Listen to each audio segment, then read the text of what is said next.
ऐसा लगा अंत में बताइएगा जरूर। अरे बहू, चाय ले ले, उठ जा बेटा। अरे मम्मी रहने देती ना, मैं उठ तो रही थी। अरे कोई बात नहीं, खाने में क्या बनाना है वो बता दे। देख लो माँ, कुछ भी जो ये कहे बना लेते हैं। बेटा मैंने तो जो सब्जी थी वो काट दी है, तू बस रोटियां बना लेना। ये हर रोज सुबह का सीन था ममता के ससुराल का।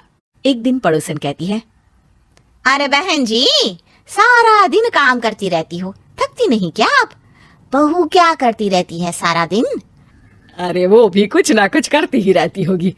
अब इतनी भी बूढ़ी तो नहीं हूं मैं जो बैठ जाऊं कि सामने काम पड़ा है और मैं बैठी रहूं। अरे लेकिन बहू की तो आदत खराब हो जाएगी जब सारा काम आप ही कर दोगी। अरे ठीक है ना, कम उम्र में हमारी भी शादी हुई थी। अब आजकल के पढ़ने लिखने वाले बच्चों को सारी जिम्मेदारी लेने में भी तो वक्त लगता है।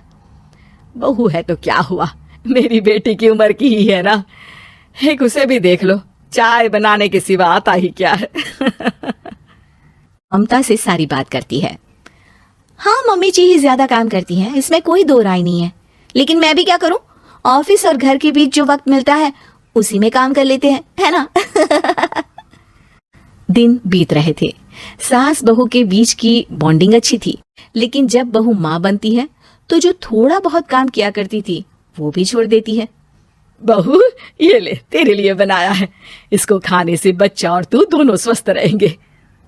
ठीक है माँ जी। माँ जी, वो बच्चे के लिए गद्दे जो सूख रहे हैं ना छत पर, जरा ले आइए ना। तभी वहां पति आ जाता है। अरे माँ रुको, मैं ले आता हूँ, तुम मेरा खाना लगा दो। माँ किचन में चली जाती है। पता है, बगल वाली डॉली है ना, वो लोग हमारी साइड के हैं। उसकी सास ने तो उसकी हड्डियों को मजबूत करने वाले लड्डू बनाए हैं। उसे भी बच्चा हुआ है ना। पता नहीं मम्मी जी क्या पानी सा उबाल कर दे देती है, मैं तो बस वही खा लेती हूँ। अरे तो तुम्हारे साइड बनता है तो तुम अपनी माँ से बोल दो, वो बना देंगी। आहा, माँ की तबीयत ठीक नहीं रहती, तुम जानती हो ना, कैसे बनाएंगी वो। अरे क्या हो गया सासू माँ को, कल तक तो फेसबुक में किटी की फोटो डाल रही थी। अच्छा अच्छा चुप रहिए। डॉली की सास ने बनाया है, तुम लोगों का भी तो फर्ज बनता है। तभी वहां सास आ जाती है। ये ले बहू गर्म पानी की बोतल, गर्म पानी पीने से पेट अंदर हो जाएगा। नहीं नहीं माँ जी, गर्म पानी पीने से प्यास नहीं बुझती। अरे पी लेना बेटा, वो बगल वाली डॉली को तो जानती है ना, जो तुम लोगों के साइड की है। तेरे साथ ही उसका भी बच्चा हुआ था, बेचारे का कोई ख्याल रखने वाला नहीं। सारा काम करती है और रात में बस एक लड्डू खाकर सो जाती है। पेट तो लटक ही गया है और बच्चा तो कितना कमजोर सा है उसका। अच्छा माँ, क्या बात है, डॉली की ये हाल है। क्यों मैडम, क्या कहना है आपका? अब पता है मुझे, किसी के पास मेरी सास की तरह सास थोड़ी ना है। नहीं नहीं बेटा, ऐसा नहीं है, मेरे लिए तो तुम सभी मेरे बच्चे जैसे ही हो। ममता को समझ में नहीं आता कि वो सास में कैसे कोई बुराई निकाले, क्योंकि हर कोई उससे उसकी सास की तारीफ ही किया करता था। एक रोज ममता के घर उसकी ननद आती है। अरे भाभी, मुन्नी को तो 6 महीने हो गए, आप अभी भी बेड पर हो। आ गई आप, कैसी हैं बुआ? बच्चा होने के 6 महीने बाद आई हैं आप। भाभी अमेरिका दूर है ना, तो वक्त लग जाता है। अब इनकी छुट्टी अभी थी तो सभी आ गए। वैसे माँ कहाँ है? थकी हारी सास बेटी को देखकर खुश हो जाती है। माँ, इस बार तेरा वीजा तैयार है, मेरे साथ चलने को तैयार रहना। हाँ हाँ बेटा, मैं तैयार हूँ। अरे ऐसे कैसे माँ, मैं कैसे मैनेज करूंगी? कैसे मतलब? जैसे मैंने किया अमेरिका में, आप इंडिया में कर लेना।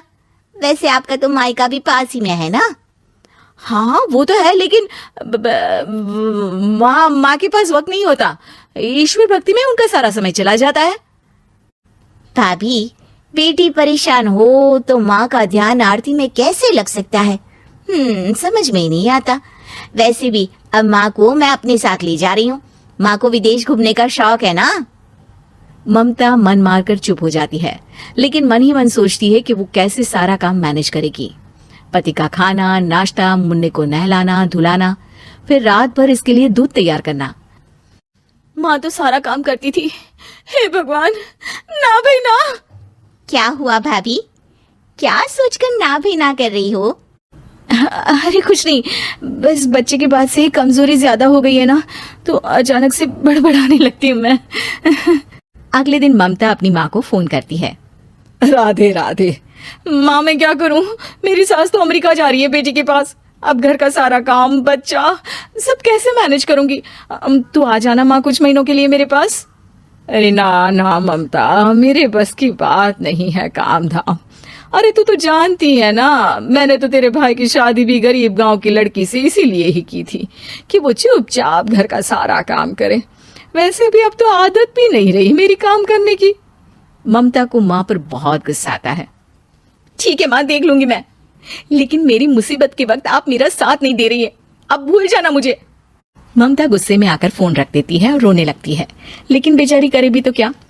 अब सास और ननद दोनों घर का काम करते। नेहा आराम करती, लेकिन अब आराम में भी उसे चिंता रहती। और फिर वो दिन भी आ जाता है जब ननद का जाने का वक्त आ जाता है। भाभी मैं जा रही हूँ, अपना और मुन्ने का ख्याल रखना। ममता सास को देखती है और गले लगकर रोने लगती है। माँ जल्दी आ जाना। सास मुस्कुराकर कहती है, कहाँ से ममता, मैं कहीं नहीं जा रही। मैंने देखा कि मेरे जाने की बात से ही तू परेशान हो गई थी, इसीलिए मैंने अपना जाना कैंसिल कर दिया है। तू चिंता ना कर, मैं तेरे साथ ही रहूंगी। ममता को अपनी माँ की बात याद आती है कि कैसे उसके कहने पर भी ममता की परेशानी को समझने की बजाय उसने मना कर दिया, जबकि सास ने बिना कुछ कहे बहू की समस्या पढ़ ली। हाँ माँ, हम सब साथ चलेंगे बाद में दीदी के घर अमेरिका। आज से आप रानी बनकर रहना और मुन्ने को देखना। मैं समझ चुकी हूँ कि मेरा फर्ज क्या है।